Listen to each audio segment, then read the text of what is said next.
Ininspeksyon ng mga lokal na opisyal ang mga nasirang infrastruktura sa Davao Oriental dulot ng masamang panahon.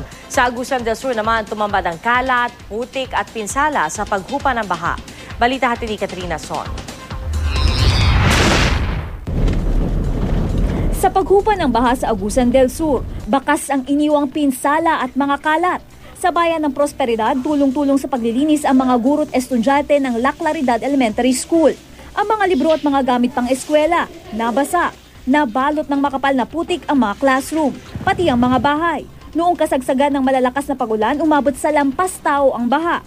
Nabuwal ang ilang kahoy at halos mapatid ang ilang kable ng kuryente. Ang bahagi ng hanging bridge na ito nasira kaya ingat na ingat ang mga sasakyang dumaraan. Sa Davao Oriental, ininspeksyon ng mga lokal na opisyal ang mga nasirang infrastruktura.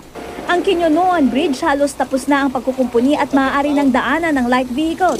Pero sa San Jose Bridge, mga tao lang muna ang pwedeng dumaan.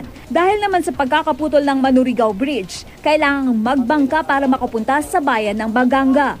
Sa tala ng National Disaster Risk Reduction and Management Council o NDRRMC, 31 na ang patay sa mga baha at landslide, habang 7 naman ang nawawala at 36 naman ang nasugatan. Sakop niya ng 4 na rehiyon kabilang ang Zamboanga Peninsula, Northern Mindanao, Davao Region at Caraga. Hanggang kagabi, 65 kalsada at 35 tulay ang hindi pa rin madaanan. Nasa state of calamity ang 2 bayan ng Northern Mindanao, 11 bayan at lungsod sa Davao Region, at 4 na bayan at lungsod sa Caraga Region. Katrina Son, GMA News.